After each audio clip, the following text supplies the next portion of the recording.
Welcome to rapid miss Tamil channel. Tamil Nadu teacher education யூனிவர்சிட்டியில் படிச்சிருக்கூடிய BEd அதே போல் எம்எட் மாணவர்களுக்கான எக்ஸாமினேஷன்ஸ் நாளையிலேருந்து வந்து ஸ்டார்ட் ஆகுது. ஸோ பிஎட்டுக்கு 4th செமஸ்டர், அதே போல் எம்எட் 4th செமஸ்டரும். ஸோ நெக்ஸ்ட் வீக்கில் பார்த்தீங்கன்னா பிஎட்டுக்கான 2nd செமஸ்டர் எக்ஸாமினேஷனும் நடைபெற போகுது. இதில் பார்த்தீங்கன்னா நிறைய பேருக்கு ஸோ அந்த எவ்வளோ பேஜஸ் எழுதலாம், அதே போல் எவ்வளோ நம்பர் ஆஃப் பேஜஸ் எழுதணும், ஸோ அது போல் வந்து ஆல்ரெடியே பார்த்தீங்கன்னா 4th செமஸ்டரில் நம்ம இருக்கிறதால, அதே போல் 2nd செமஸ்டர் நீங்கள் எழுத போகிறதால ஆல்ரெடி நம்மளுக்கு அந்த எக்ஸாமினேஷன் அந்த ப்ராக்டிஸ்ன்றது இருக்குது. ஸோ லாஸ்ட் டைம் நீங்கள் என்ன ஃபாலோ பண்ணீங்களோ அதே மாதிரி ஃபாலோ பண்ணுங்கள். ஸோ அதுவே நல்லது. பார்த்தீங்கன்னா நம்மளுக்கு புக்லெட்டு தான் நமக்கு வந்து தரப்போகிறாங்க. மேக்ஸிமம் உங்களுக்கு 40 பேஜஸ் தான் இருக்கும்.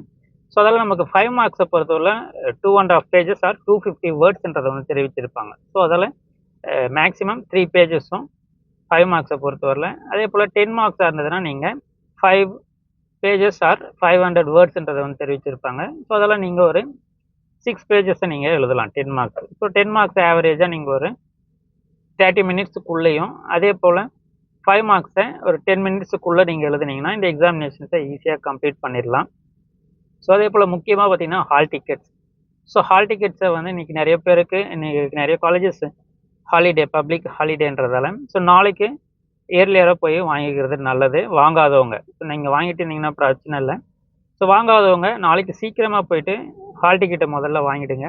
உங்களுடைய எக்ஸாமினேஷன் சென்டர், அதே போல் எந்த ரூம் அலாட் பண்ணியிருக்காங்க, ஸோ அந்த அதை கரெக்டாக பார்த்துட்டு முன்னாடியே ஒரு 15 மினிட்ஸ் முன்னாடியே நீங்கள் ஹாலில் இருந்தீங்கன்னா ஸோ எக்ஸாமினேஷனை எந்த ஒரு பரபரப்பும் இல்லாமல் எழுதலாம். ஆல்ரெடி நம்மளுடைய சேனலில் இம்பார்ட்டன்ட் கொஷின்ஸ் எம்எட் பிஎட் எல்லாத்துக்குமே ப்ரீவியஸ் இயர் கொஷின்ஸும் கொடுத்துருக்கோம். ஸோ தேவைப்படுறாங்க. ஸோ இது எல்லாமே பிளேலிஸ்ட்டில் இருக்குது. ஸோ அதையும் பாருங்கள். நீங்கள் ஆல்ரெடி உங்களுக்கு அந்த எக்ஸ்பீரியன்ஸ் இருக்கிறதால ஸோ அதே சேம் வே ஆஃப் ஃபார்மேட்டில் எழுதுங்க. ஸோ இதற்கு முன்னாடி எந்த மெத்தடில் நீங்கள் ஃபாலோ பண்ணியிருக்கீங்களோ அதே போல் நம்ம லாஸ்ட் மினிட் ப்ரிப்பரேஷனுக்கான கொஷின்ஸையும் கொடுக்குறோம். ஸோ அது எதற்காகனா ஜஸ்ட் நீங்கள் இம்பார்ட்டன்ட் கான்செப்டை கோ த்ரூ பண்ணணுன்றதுக்காக தான். மற்றபடி நீங்கள் ஒரு சிலபஸ் வைஸ் நீங்கள் கவர் பண்ணுறது நல்லது. ஒரு நல்ல மார்க்ஸை நீங்கள் ஸ்கோர் பண்ணணுன்னா பாஸ் பண்ணுறதுக்கு நீங்கள் நம்மளுடைய லாஸ்ட் மினிட் ப்ரிப்பரேஷன் வீடியோஸை நீங்கள் பார்க்கலாம். ஸோ அதே போல் நம்மளுடைய சேனலில் 4th செமஸ்டர் முடித்தவங்களுக்கும் சரி, டெட்டு, டிஆர்பி, ஸோ இது எல்லாத்துக்குமே பார்த்திங்கன்னா நம்மளுடைய கைடன்ஸ் நம்ம சேனல் வழியாக கொடுத்துட்ருக்கோம்.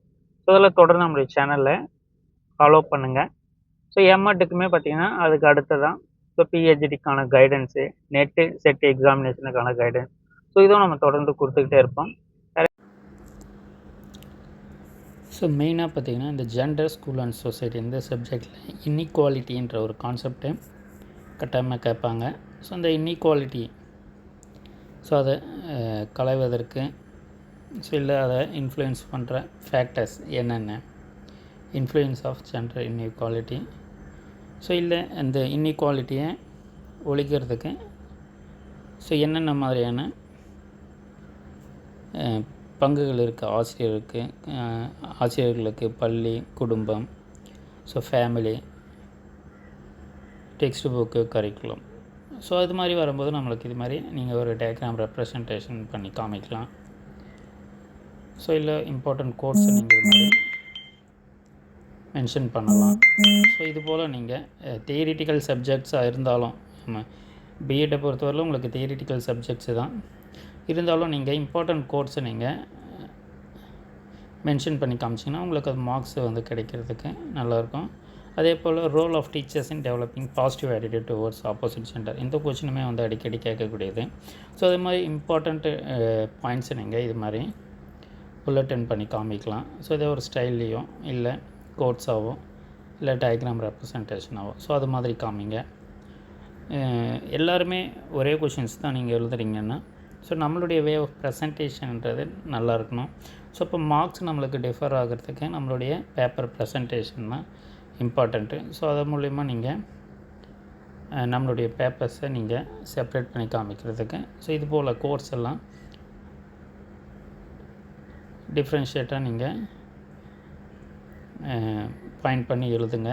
கட்டாயமாக உங்களுக்கு வந்து மார்க்ஸ் வந்து அதிகமாகவே கிடைக்கும். So violence against women's, so இந்த கொஷின்ஸுமே வந்து அடிக்கடி கேட்கக்கூடிய கொஷின்ஸ் தான்.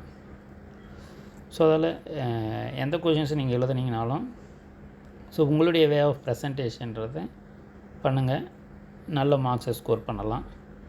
வேறு எந்த தகவல் தேவைப்பட்டாலும் இந்த வீடியோக்குள்ளே கமெண்ட் பண்ணுங்கள். ஸோ மாஸ் மீடியாவும் வந்து அடிக்கடி கேட்கக்கூடிய ஒரு கொஷின் தான். தொடர்ந்து நம்ம சேனலில் இணைந்திருக்கேன். நம்ம சேனலை மறக்காமல் சப்ஸ்கிரைப் பண்ணிக்கோங்க. தொடர்ந்து நம்ம எக்ஸாம் கைடன்ஸ் தொடர்ந்து கொடுத்துக்கிட்டே இருப்போம். நம்மளுடைய வாட்ஸ்அப் மற்றும் டெலகிராம் குரூப்பில் ஜாயின் பண்ணிக்கோங்க. தேங்க்யூ, தேங்க்ஸ் ஃபார் வாட்சிங்.